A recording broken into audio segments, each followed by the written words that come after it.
Hey, what's up guys? So we're back with another Star Wars video. If you're new channel, welcome. We're going to be checking another video by Red5, so shout out and credit goes to Red5 as always. And this one is called Every Single Room in Darth Vader's Castle.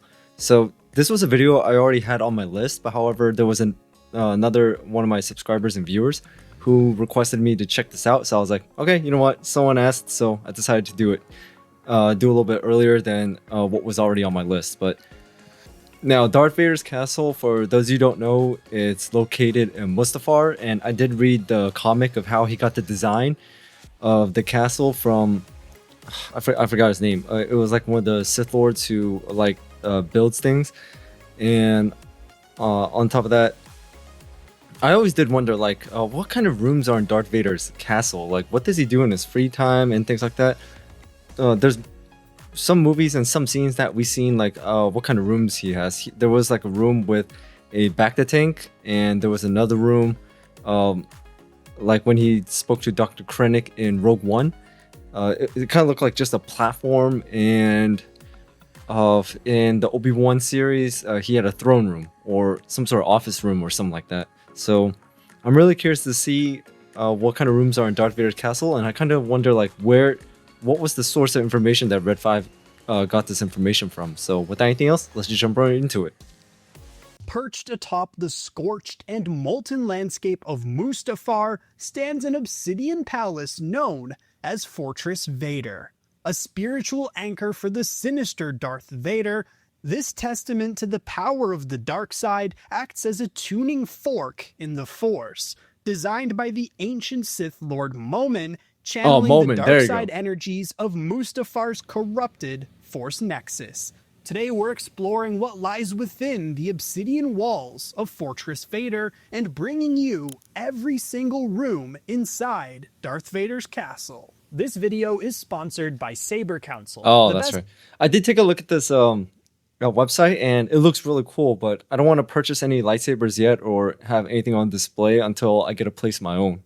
So Red5, if you're watching this video, I did take a look at the website because of you. So great job, keep up with the promotion. Channel. Now let's get back to the video. Throne Room. The first room we venture to lies in the heart of Fortress Vader, the Throne Room. Vader himself was not a person of luxury, nor did he care much for intricate design or artistry, something reflected especially in this very room. Vader's large monolithic throne is a bulking geometric structure constructed from a dark stone, likely obsidian. The lack of any ornament in this room echoes Vader's eternal emptiness and holds only one other object inside. I mean, the design of the design, color, and everything kind of matches Vader, like the look of his armor and his taste, in my opinion. A single holo projector. It's from his throne on Mustafar that Vader would send holo communications to different people across the galaxy, including his master, Darth Sidious. Interestingly, where Vader would normally kneel or bow upon the sight of his master at any other given time, he remains seated when at his throne. This reflected his perceived authority while in his fortress, even over his own master, something not even Count Dooku did when in his castle on Sereno. Bacta Chamber. Possibly one of, if not the most important room within Fortress Vader, was the Bacta Chamber. It was one of the most vulnerable spaces within the building, where Vader would submerge in Bacta to alleviate the agony of his constant physical torment. Here, Vader would be rid of his armor and helmet, and was the only place in the castle where Vader could live in sensory peace. Since it was this place where Vader was always most vulnerable, only his most trusted servants were permitted entrance, and the room was often guarded by Imperial royal guards. It was for this reason that when an artificial intelligence called the Scourge attempted to control Vader, they attacked him in the Bacta Chamber using controlled DT series sentry droids. Fortunately, Vader could recover quickly and would soon destroy the droids and rid Mustafar of the Scourge.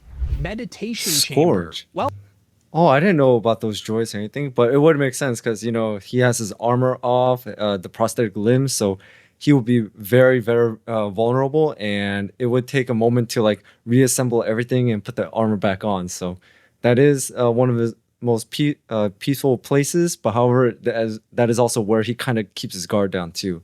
Meditation chamber. Now we saw this in episode 5, Empire Strikes Back. Much of his time was spent meditating within the sensory-deprived Bacta chamber, Vader also had a dedicated sanctuary in his castle to commune with the Force. If not in the Bacta chamber, Vader would likely often spend most of his time in his meditation chamber, channeling the powers of the dark side nexus that lay beneath his castle. Audience chamber. Although Vader would rarely ever entertain visitors, when he does, it is most often within the audience chamber of his fortress. This room, located near the peak of his castle, functioned as a formal space for receiving Imperial dignitaries or military leaders summoned by Vader, or sent by the Emperor. If anyone came to Fortress Vader of their own free will, they would often be found to be choking on their aspirations. There were no seats in the audience chamber. Instead, Vader would stand with those whom he was meeting on the sleek, polished stone floor. Wayfinder room. Well, Vader... A Wayfinder room? Interesting. But I see what Red 5 did there, like choking on his aspirations, because that was a line from Rogue One. But the audience room and meditation room and all that, now I say the rooms that was mentioned until now are the ones that I've known. So now we're kind of, for me personally, I'm now going into uncharted territory. Wasn't necessarily one to keep relics, he did have a room dedicated to storing Sith technology, and most notably, a Sith Wayfinder. Generally, Wayfinders were used to navigate the unknown regions of space and trace flyable paths through uncharted regions of the galaxy. This chamber effectively acted as a vault of Sith knowledge. This Wayfinder would eventually come into the hands of the First Order, as it was from the remains of this room where Kylo Ren found the Wayfinder that led him to Exegol, where he would later find Emperor Palpatine and his Sith Final Order. Armory and Artifact Room. While Vader doesn't necessarily collect artifacts per se, he still had a room inside his fortress where he stores lightsabers from fallen enemies, including those whom he hunted during the Great Purge.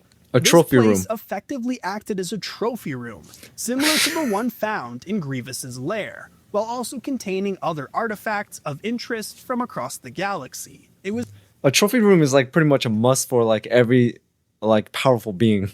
From this room that a group of rebels led by Lena Graf attempted to steal one of these precious artifacts once they infiltrated Vader's castle after crashing their ship on the lava planet. Wow. Sith Shrine. That's brave. At the very foundation of the fortress lies the reason for its construction. I saw this in the comic. Cave, a dark side nexus of the Force.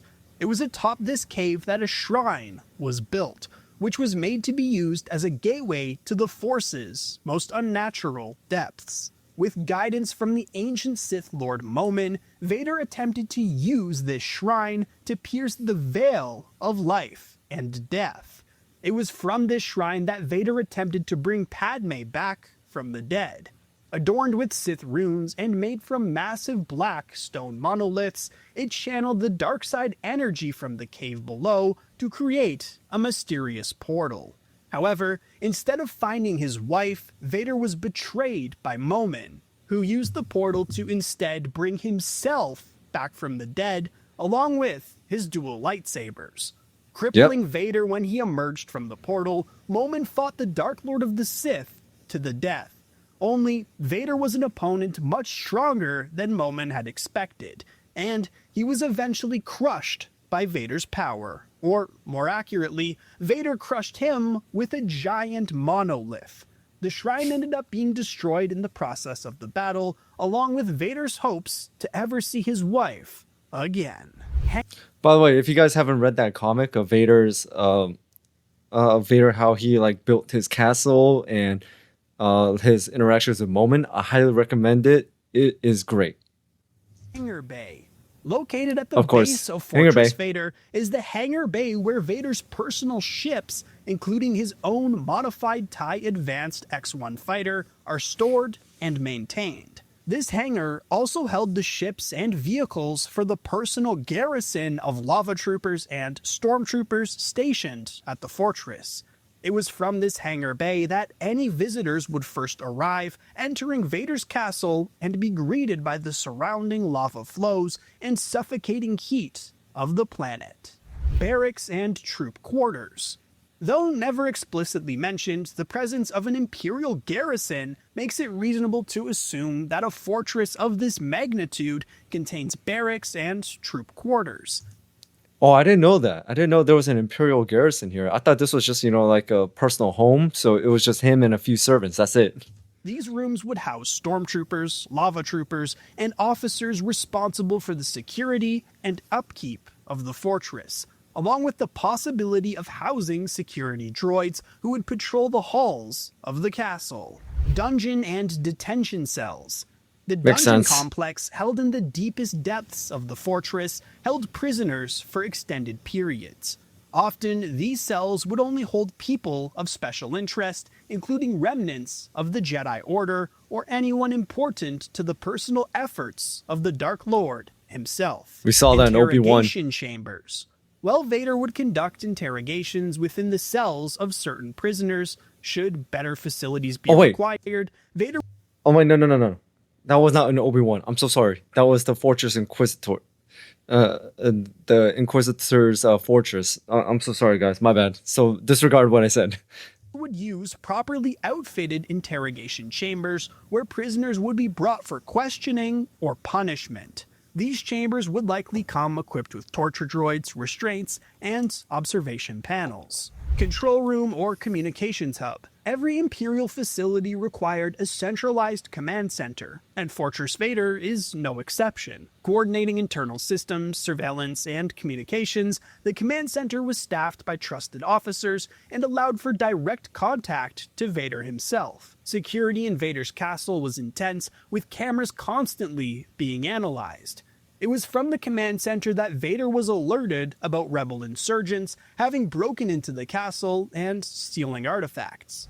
Med Bay. The presence of an Imperial garrison also gives us reason to assume the presence of a medical bay for stormtroopers and other personnel to get patched up after a skirmish with rebel insurgents or Mustafarian attacks on the castle. This facility would likely deal with battlefield injuries and routine health monitoring, possibly also serving as a triage point during emergencies or hostile incursions. Oh, Mustafar Engineering locals Bay, attacked it. another assumed room thanks to the complexity of Fortress Vader and its resident stormtroopers, is the Engineering Bay. The integration of lava-powered energy systems and the castle's presence in the harsh Mustafarian environment, an engineering bay is essential to the fortress.